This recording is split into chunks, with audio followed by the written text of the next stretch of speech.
The coming of socialism to Europe, perhaps one of the most far-reaching visions of how society should be structured, was socialism. By the mid-19th century in Europe, socialism was a well-known body of ideas that attracted widespread attention. Socialists were against private property and so it the root of all social ills of the time.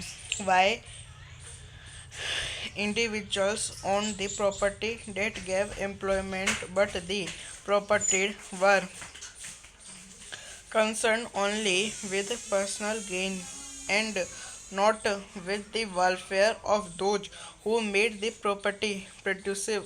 So, if society as a whole rather than single individual control property, more attention would be paid to collective social interests. Socialists wanted this तुम्हारे पास भी wanted this change and campaigned for it. How could a society without property operate? What should be the basis of a socialist society? Socialization had different vision of the future. Some believed in the idea of cooperative. Robert Owen, 1771 to 1858, a leading English manufacturer, sought to build a cooperative community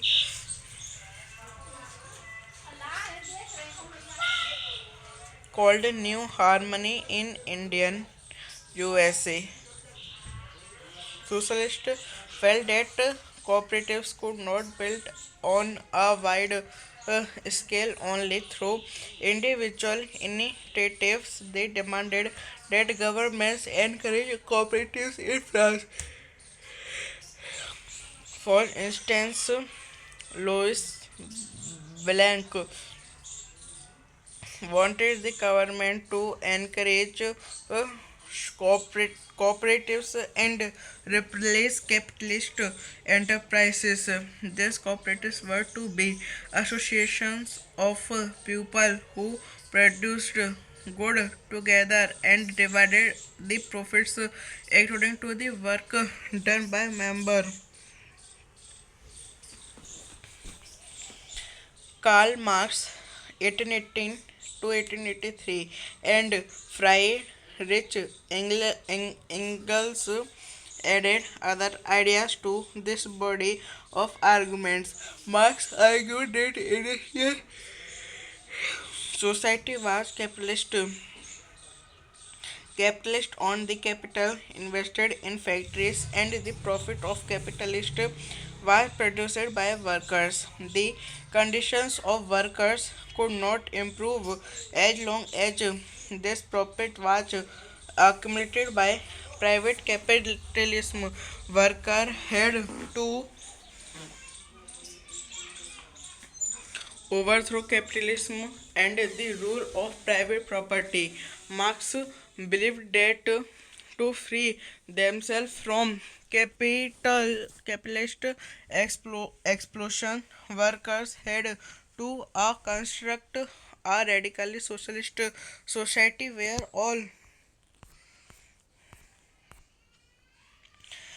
all property was socially controlled. This would be a communist society. He was a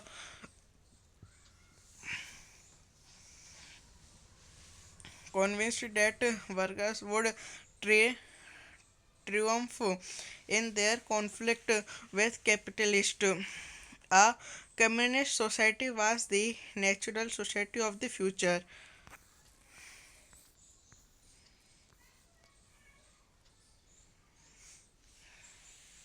Support for socialism by the 1870s, socialist ideas spread through Europe to coordinate their efforts. Socialists formed an international body, namely the Second International Workers in England and Germany began forming associations to fight for better living and working conditions.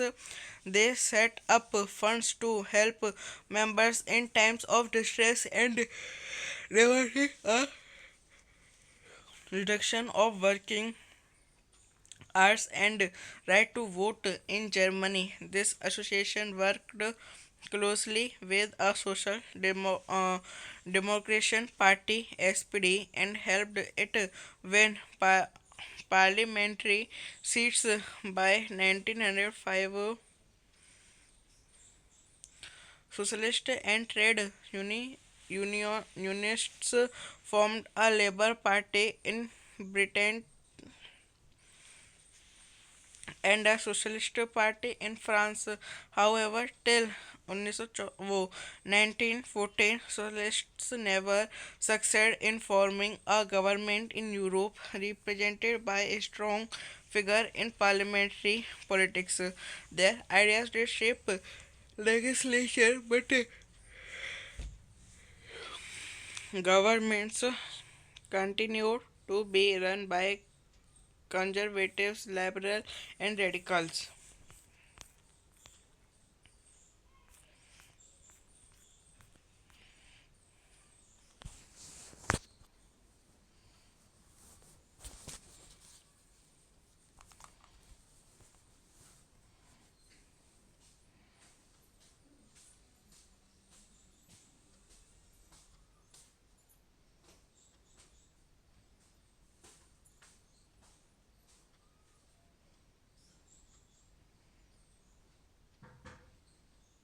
Europe में समाजवाद का आना समाज में पुनर्गठन की संभवतः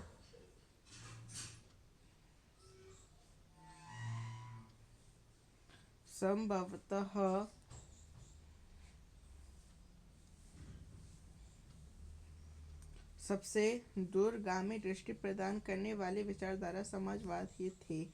19वीं सदी के मध्य तक यूरोप में समाजवाद एक जाना पहचाना विचार था। उसकी तरफ बहुत सारे लोगों को ध्यान आकर्षित हो रहा था। समाजवादी निजी संपत्ति के विरोधी थे, यानी वे संपत्ति पर निजी स्वामित्व को सही मानते थे। उनका कहना था कि संपत्ति के निजी स्वामित्व के सही मानते थे उनका कहना था कि संपत्ति के निजी स्वामित्व की व्यवस्था ही सारी समस्याओं की जड़ है। वे ऐसा क्यों मानते थे? उनका तर्क था कि बहुत सारे लोगों के पास संपत्ति तो है जिससे दूसरों को रोजगार भी मिलता है, लेकिन समस्या यह है कि संपत्तिधारी व्यक्ति को सिर्फ अपने फायदे से ही मतलब रहता है। वह उनके बारे में नहीं सोचता जो उसकी संपत्ति को उत्पादनशील बनाते हैं। इसलिए अगर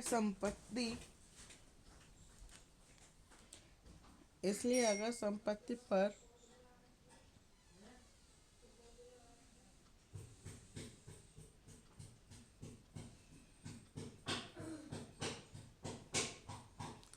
किसी एक व्यक्ति के बजाय पूरे समाज का नियंत्रण हो तो साझा सामाजिक हितों पर ज़्यादा अच्छी तरह ध्यान दिया जा सकता है। समाजवादी इस तरह का बदलाव चाहते थे और इसके लिए उन्होंने बड़े पैमाने पर अभियान चलाया।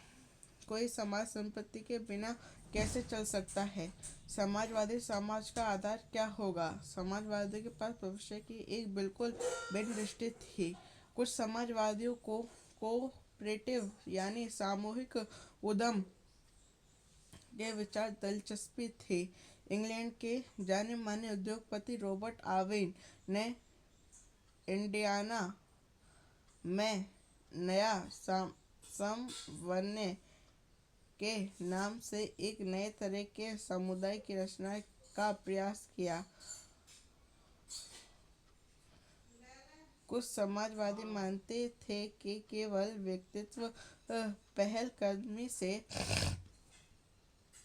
बहुत बड़े सामूहिक खेत नहीं बनाए जा सकते। वह चाहते थे कि सरकार अपनी तरफ से सामूहिक खेती को बढ़ावा दे। उदाहरण के लिए फ्रांस में लुई ब्लांक चाहते थे कि सरकार पूंजीवादी उद्यमों की जगह सामूहिक उद्यमों को बढ़ावा दे। कोऑपरेटिव ऐसे लोगों के समूह थे जो मिलकर चीजें बनाते थे और मुनाफे को प्रत्येक सदस्य द्वारा किए गए कामों के हिसाब से आपस में बांट लेते थे। कार्ल मार्क्स और फ्रेडरिक एंगल्स ने इस दिशा में कई नए तर्क पेश किए। मार्क्स का विचार था कि औद्योगिक समाज पूंजीवादी समाज है। फैक्ट्रियों में लगे पूंजी पर पूंजीपतियों का स्वामित्व है और पूंजीपतियों का मुनाफा मजदूर की मेहनत से पैदा होता है। मार्क्स का निष्कर्ष था कि जब तक निजी पूंजीपति इसी तरह मुनाफे का संचय करते जाएंगे तब तक मजदूरों की स्थिति में सुधार नहीं हो सकता। अपनी स्थिति में सुधार लाने के लिए मजदूरों को पूंजीवादी व निजी संपत्ति पर आधारित शासन को उखाड़ फेंकना होगा। मार्क्स का विश्वास था कि खुद को पूंजीवादी शोषण से मुक्त कराने के लिए मजदूरों को एक अत्यंत भिन्न किस्म का समाज बनाना होगा जिसमें सारी संपत्ति पर पूरे समाज का यानी सामाजिक नियंत्रण और स्वामित्व रहेगा। उन्होंने भविष्य के इस समाज को साम्यवादी कम्युनिस्ट समाज का नाम दिया। मार्क्स को विश्वास था कि पूंजीपतियों के साथ होने वाले संघर्ष में जीत अंततः मजदूरों की ही होगी। उनकी राय में कम्युनिस्ट समाज का भविष्य समाज होगा।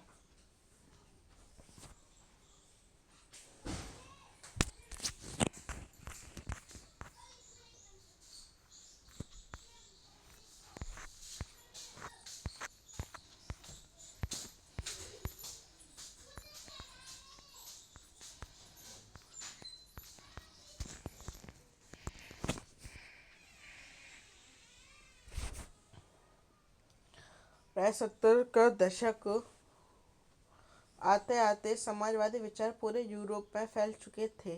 अपने प्रयासों से समन्वय लाने के लिए समाजवादियों ने द्वितीय इंटरनेशनल के नाम से एक अंतरराष्ट्रीय संस्था भी बना ली थी। इंग्लैंड और जर्मनी के मजदूरों ने अपनी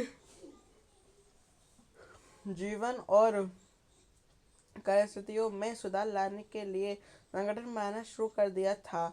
संकट के समय अपने सदस्यों को मदद पहुंचाने के लिए इन संगठनों ने कोष स्थापित किए और काम के घंटों की कमी तथा मताधिकार के लिए आवाज उठाना शुरू कर दिया। जर्मनी में सोशल डेमोक्रेटिक पार्टी एसपीडी के साथ इन संगठनों के काफी गहरे रिश्ते थे और संसदीय चुनावों में भी पार्टी की मदद भी करते थे। 1905 तक ब्रिटेन के समाजवादियों और ट्रेड यूनियन आंदोलनकारियों ने लेबर पार्टी के नाम से अपनी एक अलग पार्टी बना ली थी। फ्रांस में भी सोशलिस्ट पार्टी के नाम से ऐसे ही एक पार्टी का गठन किया गया, लेकिन 1914 तक यूरोप में समाजवादी कहीं भी सरकार बनाने के कामयाब नहीं हो पाए। संसदीय राजनीति में उनके प्रतिनिधि बड़ी संख्या में जीतते रहे। उन्होंने कानून बनवाने में भी अहम भूमिका निभाई, मगर सरकारों में रूढ़िवादी सुधारवादियों में रेडिकलों का ही दबदबा बना रहा।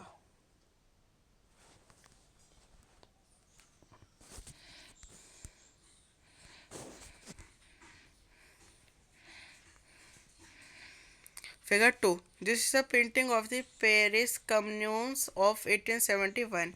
Full Illustrated London News 1871 is portrays a scene from the popular uprising in Paris between March and May 1871.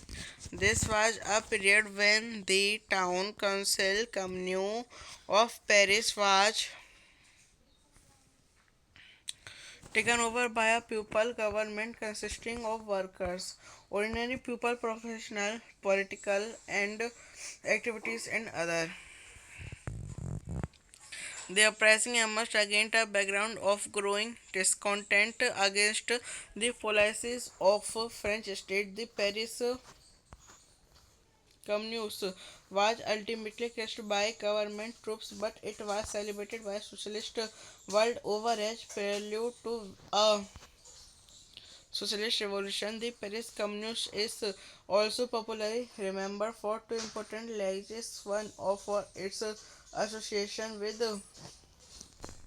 the workers' red flag that was the flag adopted by the Communist revolutionists in Paris too for the Marseillaise.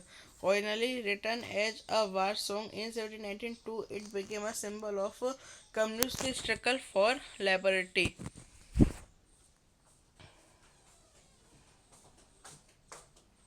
चित्र दो, यह Paris commune 1871 का एक चित्र है। इस चित्र में मार्च और मई 1871 के बीच हुए जन विद्रोह को दर्शाया गया है। यह ऐसा दौर था जब पेरिस की नगर परिषद कम्यून पर मजदूरों आम लोगों के पर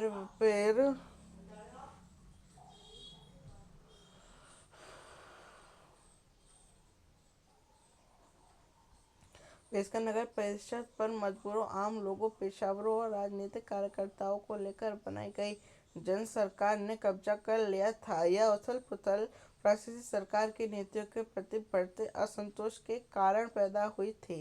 यद्यपि पेरिस कम्यून को अंततः सरकारी टुकड़ियों ने कुचल डाला, लेकिन दुनिया भर के समाजवादियों ने समाजवादी क्रांति की पूर्व पट्टिका के रूप में इनका जमकर जश्न मनाया। पेरिस कम्यून के दो और चीज़ों की वजह से आज भी याद रखा जाता है। एक, मजदूरों के लाल झंडे का उदय उसी घटना से हुआ था। कम्युनिस्ट क्रांतिवादियों ने अपने लिए यही झंडा चुना था।